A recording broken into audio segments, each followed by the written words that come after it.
Hello viewers, I doctor SBK Lal welcome you all in my YouTube channel. मेरे YouTube channel में आपका बहुत बहुत स्वागत है।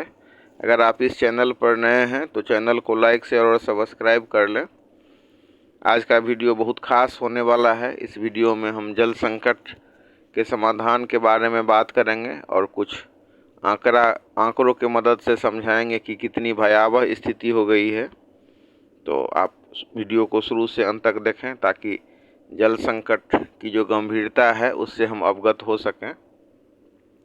हर एक साल विश्व जल दिवस 22 मार्च को मनाया जाता है। 22 मार्च 1993 से इसको मनाना प्रारंभ किया गया संयुक्त राष्ट्र संघ के द्वारा, और वर्तमान में हम देख रहे हैं कि कैसी स्थिति हो गई है। दुनिया के कितने सारे देश जो हैं सो हम देख सकते हैं कि जल संकट से जूझ रहे हैं। अब सबसे जो अधिक जल संकट वाले देश हैं वो Bahrain, Cyprus, Kuwait, Lebanon, Oman और कतर हैं। और मतलब शीर्ष जो जल स्ट्रेंड वाले जो देश हैं जिनमें जल संकट की भारी स्थिति है। जल संकट माने जल संकट का सामना करने वाले देशों में इंग्लैंड, भारत, ईरान, मेक्सिको और दक्षिण अफ्रीका है। और मतलब मध्य पूर्व की अगर हम बात करें तो 83% जो आबादी है वो जल संकट से जूझ रही है। और उत्तर अफ्रीका में भी हम देख सकते हैं कि कितनी जल संकट की स्थिति कितनी गंभीर है। दक्षिण एशिया में 74% आबादी जल संकट से जूझ रहा है। भारत के 87,000 गाँव में पानी की किल्लत है। हर साल 2 लाख लोगों का देहांत हो जाता है जल संकट के वजह से। कई जगह हम देख सकते हैं कि पीने योग्य पानी नहीं मिल रहा है, तो जल में कहीं मतलब आर्सेनिक मिला हुआ है, तो कहीं का पानी में आयरन ज़्यादा है। ये तो मतलब बेसिक ये हो गया, लेकिन वो भी ज़्यादा आयरन वाला और आर्सेनिक वाला पानी कहीं नहीं है। तो हम जो भूमिगत जल का भी हमने बहुत दोहन किया है और नदी को भी हमने बहुत प्रदूषित किया है। अगर हम गंगा और यमुना की बात करें तो उसकी स्थिति हम देख सकते हैं। जो गंगा मतलब जीवनदायिनी रही है, भागीरथ ने प्रयत्न करके गंगा को पृथ्वी पर लाया था। और ऐसी नदी दुनिया भर में कहीं कोई नदी नहीं है इतना मतलब पुण्य और इतना मतलब साफ सुथरा और पतित को उद्धार करने वाली ऐसी कोई नदी नहीं है जिसमें स्नान करने से लोग का पाप धुल जाए, पाप खत्म हो। ऐसी छवि वाली नदी को हमने प्रदूषित कर दिया। उसमें मल जल, सड़े गले लाश और उसमें इंडस्ट्रियल कचरा ये सब डाल करके दुनिया भर में जो जल के लिए आंदोलन हुआ है, अगर हम उसको देखें तो हम देख सकते हैं कि कितना अधिक काम हुआ है। टेम्स नदी जो एकदम डेड नदी थी, पूरी मृत हो गई थी नदी, जिसमें अब कोई मछली नहीं बची थी, कोई जीव नहीं बचा था। उसकी स्थिति ऐसी हो गई थी कि उसको द ग्रेट स्टिंक नाम दिया जाता था। बहुत दुर्गंध नाम ही उसका दुर्गंध रख दिया गया था। 1800 की सदी में जब मतलब हैजा फैला तब इसको ऐसा दुर्गंध नाम से नामकरण किया गया। और 1957 में इसे मृत नदी घोषित किया गया। पूरा एकदम डेड उसको घोषित कर दिया गया। अब ऐसा मृत जो घोषित किया गया, इसको मृत घोषित करने के पीछे वजह यही था कि कोई भी जलीय जीव इसमें नहीं बचा था। लोगों को लंदन छोड़कर जाने की नौबत आने लगी। हम देख सकते हैं कि दुनिया भर में जितना भी मतलब सभ्यता संस्कृति का जो उद्भव हुआ है सब नदी के किनारे हुआ है। चाहे वो मोसोपोटामिया नदी घाटी सभ्यता हो, नील नदी घाटी सभ्यता हो, सिंधु नदी घाटी सभ्यता हो। और हम देख सकते हैं कि दुनिया भर में जो जाने माने शहर हैं वो सब नदी के किनारे ही विकसित हुए हैं। तो ये जो इंग्लैंड की जो राजधानी है लंदन, वो भी टेम्स नदी के किनारे अवस्थित है। अब पूरा इस पर जो एक जीवन देने वाली जो बात होती है वो नदी के साथ है। और ये अगर जीवनदायिनी शक्ति ही तिरोहित हो जाए, जीवनदायिनी शक्ति ही खत्म हो जाए, तो फिर शहर का अस्तित्व कैसे बचेगा।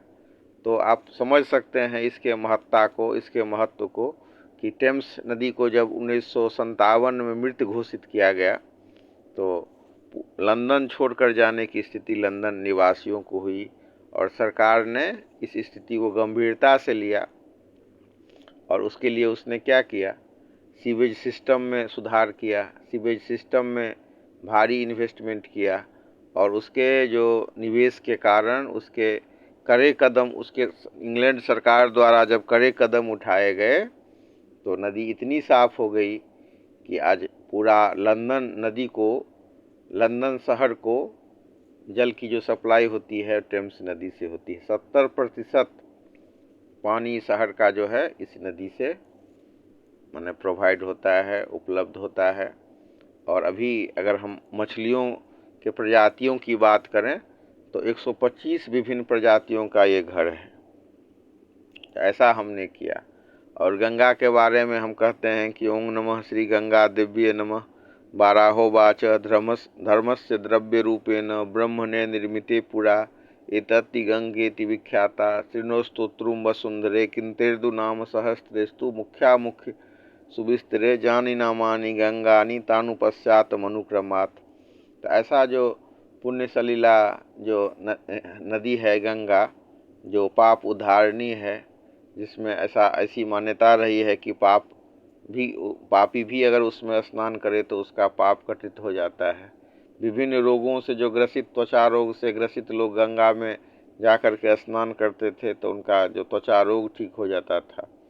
कोई बिना प्रोसेस किए भी अगर आप गंगा जल ले रहे हैं तो आपका बहुत सारा बीमारी ठीक हो जाता, बहुत सारा एंजाइम उसमें उपलब्ध है। उस नदी को हमने इतना प्रदूषित कर दिया जो आज अपने अस्तित्व के लिए संघर्ष कर रही है। और मानव का अस्तित्व जुड़ा हुआ है नदी से। अगर हम नदियों के अस्तित्व को मिटा देंगे तो हमारा पूरा अस्तित्व ही खतरे में पड़ जाएगा। यही कारण है कि इतने सारे लोग जल संकट से जूझ रहे हैं और हर साल देश में 2 लाख मौतें हो रही हैं। तो एक गंगा नदी तो पूरे दुनिया में इतना पवित्रतम नदियों में से एक है, लेकिन और भी जो पवित्र नदी की छवि वाली जो नदियां थीं उसके साथ भी हमने दुर्व्यवहार किया, उसके साथ हमने बलात्कार किया। और सरफेस जो वाटर प्रोवाइड करने का, जो सतही पानी जो सप्लाई करने का एक बहुत बड़ा जरिया हो सकता था, तो उसको हमने गंदा कर दिया। और भूमिगत जल का भी भारत में इतना ज़्यादा दोहन किया गया। हम देख सकते हैं कि कई बार सरकारी नल से एकदम सुंदर पानी नाली में बहाया जा रहा है। तो ये सब जो समस्या है वो जल संकट को उत्पन्न करता है। भारत में 35 करोड़ व्यक्ति और दुनिया में 220 करोड़ लोगों के सामने पेयजल संकट है। और 2040 तक की अगर हम बात करें तो हर 4 में से एक बच्चा जल संकट का सामना कर रहा होगा। यूनिसेफ की रिपोर्ट की माने तो 2040 तक दुनिया में हर 4 में से एक बच्चा अत्यधिक जल संकट वाले क्षेत्र में होगा। मतलब जो क्षेत्र जल संकट से नहीं जूझ रहा है वो भी जल संकट के दायरे में होगा। भारत की बात करें तो भारत में जो 30 बड़े शहर गंभीर जल संकट के मुहाने तक पहुंच गए हैं। वर्ल्ड वाइड फंड की रिपोर्ट के हिसाब से जयपुर, इंदौर जैसे 30 भारतीय शहर गंभीर जल संकट से गुजर रहे हैं। बेंगलुरु इस साल 0 डे यानी नल से जल आपूर्ति नहीं होने की स्थिति में पहुंच गया है। दक्षिण अफ्रीका की बात करें तो दक्षिण अफ्रीका में केप टाउन में 2018 में 0 डे आया था। अब सिंधु बेसिन की जो नदियां हैं उस पर 50% जनसंख्या का बोझ हो जाएगा। ऐसी जो नदियां हैं उन पर पूरा मतलब निर्भरता इतनी है, और अगर हम स्थिति का आकलन करें तो देख सकते हैं कि कितना बड़ा जो खतरा है भारतीय क्षेत्र पर है। 2050 तक एक अनुमान के हिसाब से किया गया है कि 2050 तक सिंधु बेसिन पर जनसंख्या का दबाव 50% तक बढ़ जाएगा। और 2030 की ही बात करें अगर हम, तो 2030 तक ही 70 करोड़ लोगों के सामने विस्थापन का खतरा होगा। ऐसी स्थिति आ जाएगी कि पानी के लिए लोगों को जगह छोड़ना पड़ेगा। अभी भी बहुत सारा जो क्षेत्र है जहाँ पानी की उपलब्धता इतनी कम है या इतना किल्लत है कि लोग, आप देख सकते हैं बुंदेलखंड वाले इलाके सब में जो लोग कैसे जगह छोड़ रहे हैं। और ऐसा नहीं है कि ये मतलब इसका समाधान नहीं हो सकता है। इसका समाधान हो सकता है कि अगर हम सरफेस वाटर का यूज करें तो जीरो डे की स्थिति नहीं आएगी। तो और जो मतलब ये जो भूमिगत जल है आपात स्थिति के लिए उसको रखना चाहिए।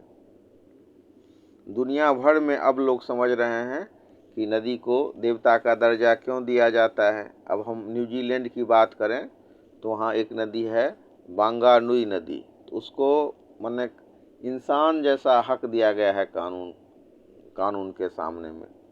कानून उसको प्रोवाइड करता है कि वो एक जीवित व्यक्ति जैसा है और जीवित व्यक्ति के रूप में उसको मान्यता दी गई है। तो हम देख सकते हैं कि कैसे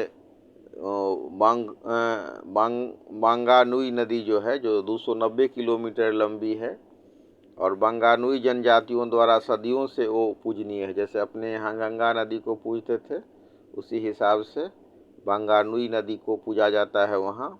और वहाँ जो जनजातियाँ हैं अपना नाम, आत्मा और शक्ति का केंद्र इस नदी को मानते हैं। तो कानूनी रूप से भी ये इस नदी को मान्यता दी गई है और यह दुनिया की पहली नदी है जब उसे नुकसान पहुंचाना एक जनजाति को कानूनन रूप से नुकसान पहुंचाने के बराबर मान लिया गया है। भारत में तो मतलब उत्तराखंड हाई कोर्ट 2017 में गंगा और यमुना नदी को लिविंग एंटिटी कहा था और देश में सुप्रीम कोर्ट भी समय समय पर नदियों के जीवित स्वरूप पर चर्चा करता है और उस बात करता है कि उसका भी जो स्वरूप है वो मतलब जीवित स्वरूप है। लेकिन व्यवहार में हम देख सकते हैं कि नदियों के साथ कितना मतलब दुर्व्यवहार हो रहा है। ऐसा नहीं है कि भारत में जो हर एक व्यक्ति है वो जल संकट से अनभिज्ञ हैं या पारंपरिक जो जल बचाने का तरीका है वो कितना अच्छा है। जैसे आप देख सकते हैं कि जो मतलब राजेंद्र सिंह हैं PWCDF के, या मतलब एक वाणी प्रकाशन द्वारा किताब निकला है कि तालाब आज भी जिंदा है, पर्यावरण विद अनुपम मिश्र के द्वारा। तो ऐसे ऐसे महान व्यक्ति हैं भारत में जिन्होंने काफ़ी अध्ययन किया है इस पर, जो पारंपरिक तरीका से कैसे हम जल संरक्षण कर सकते हैं। और एक व्यक्ति हुए झारखंड में, उस समय में तो बिहार ही का अंग था, तो 1975 का साल था। तो पश्चिम सिंहभूम के कुमारिता गांव के चमरू तामसोई सूखा के कारण उनको एक बार पलायन करना पड़ा। जब वो वापस लौटे सूखा ख़त्म होने के बाद, तो उन्होंने बागवानी शुरू की, लेकिन पड़ोसी ने उनको तालाब देने से मना कर दिया, तो उन्होंने तालाब ही खून दिया। मतलब 100 बाई 100 और गुना मतलब लंबा चौड़ा तालाब और 20 फुट गहरा तालाब खोल डाला, लेकिन इस काम में उनको 40 वर्ष लगा। तो ऐसे करके लोग मतलब जल संरक्षण करते हैं और पूरा जीवन ही जो तालाब के लिए और नदी के लिए समर्पित कर देते हैं। ऐसे भी व्यक्ति हैं। और वहीं ऐसे व्यक्ति हैं जो सुंदर, जो पुण्यशीला जो नदी है उसको भी गंदा कर देते हैं। अगर मतलब जल संकट की बात करें और पानी के दुरुपयोग की बात करें तो उसको भी हम एनालिसिस कर सकते हैं कि एक सामान्य परिवार 750 लीटर तक पानी खपत करता है। अगर एवरेज की हम बात करें, अगर हम ब्रश करते हैं और नल को खुला छोड़ देते हैं तो 1 मिनट में जो है सो मतलब 9 लीटर पानी रिसाव होता है उसमें से। और इस तरह से अगर 3 मिनट में हम ब्रश करते हैं तो 27 लीटर पानी का दुरुपयोग करते हैं। टॉयलेट फ्लश में एक बार में 20 लीटर तक पानी का बर्बादी होता है। वॉशिंग मशीन में एक बार में 30 लीटर पानी यूज होता है। आरओ अगर मतलब 1 लीटर पानी तैयार करता है तो उसमें 4 लीटर पानी बर्बाद करता है। इसी तरह कार धोने में और बूंद बूंद रिसाव में भी बहुत सारा पानी बर्बाद होता है। तो अगर हम जल के प्रति सजग हों और जल को बचाएं, पेड़ पौधा लगाएं और भूमिगत जल का उपयोग कम करने के बजाय सरफेस वाटर का उपयोग करें तो हम बहुत ज़्यादा जल संरक्षण के कार्य को अंजाम दे सकते हैं और अपने पीढ़ियों के अस्तित्व को अपने पीढ़ियों के अस्तित्व को बचा सकते हैं। धन्यवाद।